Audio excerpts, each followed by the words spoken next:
Hello students, आज हम करेंगे प्रैक्टिकल प्रॉब्लम 1। इस प्रॉब्लम में जो है सबसे पहले हम टाइम रेशो कैलकुलेट करेंगे, उसके बाद सेल्स रेशो कैलकुलेट करेंगे और उसके बेसिस पे हम बनाएंगे statement showing pre incorporation and post incorporation profit for the year ended 31 March 2023। Let's begin the problem. First step हमारा रहेगा calculation of time ratio. Time ratio निकालने के लिए आप एक टाइम स्केल बनाइए। फर्स्ट ऑफ ऑल जो डेट हमें दी है अकाउंटिंग ईयर के स्टार्टिंग की, दैट इज़ 1 अप्रैल, उसको फर्स्ट आप लिखिए स्टार्टिंग में। डेट ऑफ इनकॉर्पोरेशन आप यहाँ पे लिखेंगे और एंडिंग ऑफ द ईयर की डेट यहाँ पे लिखेंगे। ओके, आपने मंथ काउंट करने हैं।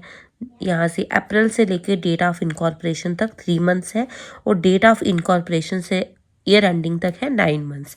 टाइम रेशियो का फार्मूला रहेगा pre incorporation is to post incorporation time.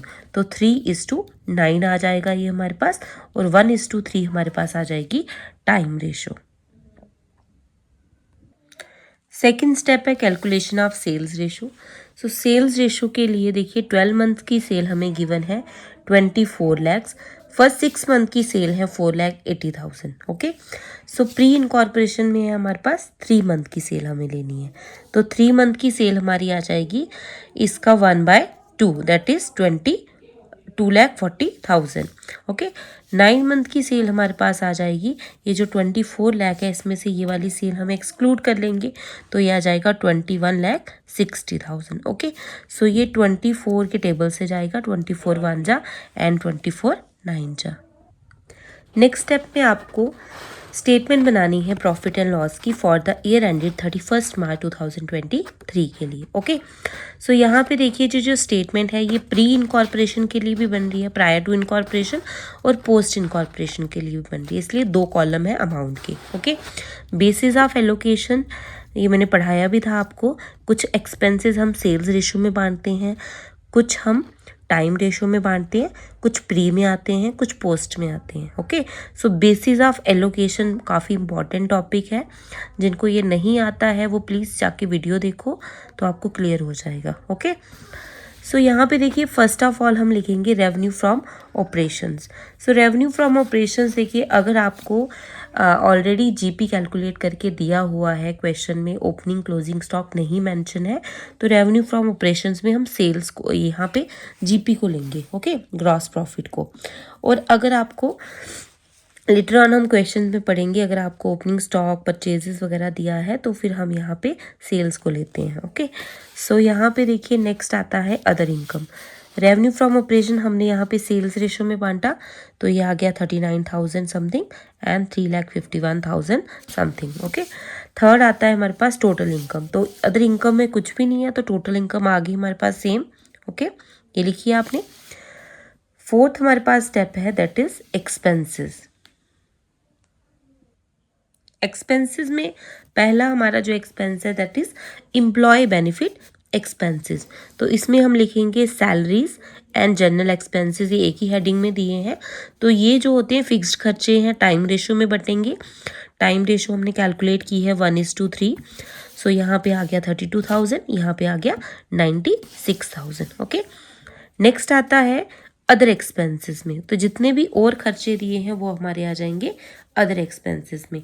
तो अदर एक्सपेंसेस में हमारे खर्चे हैं advertising, bad debt, director fee, preliminary expenses and donation. Okay, तो हमने यहाँ पे सीक्वेंस में इनको लिखना है। ओके, अब यहाँ पे देखिए एडवर्टाइजिंग जो है ये हमारी पर मंथ के हिसाब से हमें दे रखी है।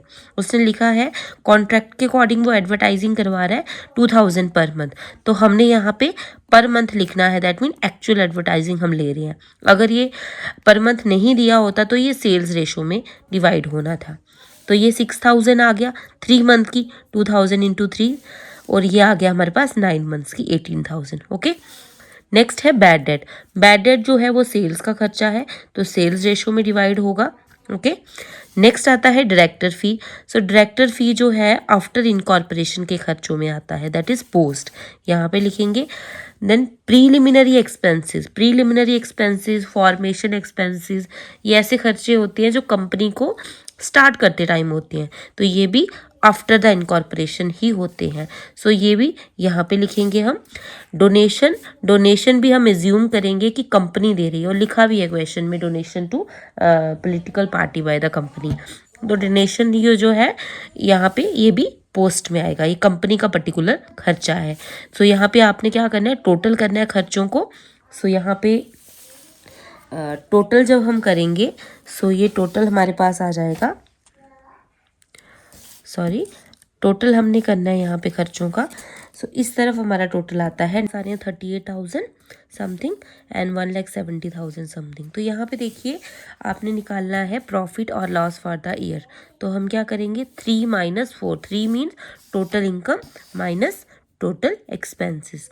तो यहाँ पे हमारा जो आएगा that is your capital profit और this is your revenue profit. जो प्रॉफिट प्रायर टू इनकॉर्पोरेशन है that is 360। Okay, so like करिए वीडियो को और ज़्यादा से ज़्यादा शेयर करिए चैनल को। तो मैं नेक्स्ट वीडियो भी जल्द लेके आऊँगी। Okay, so thank you students.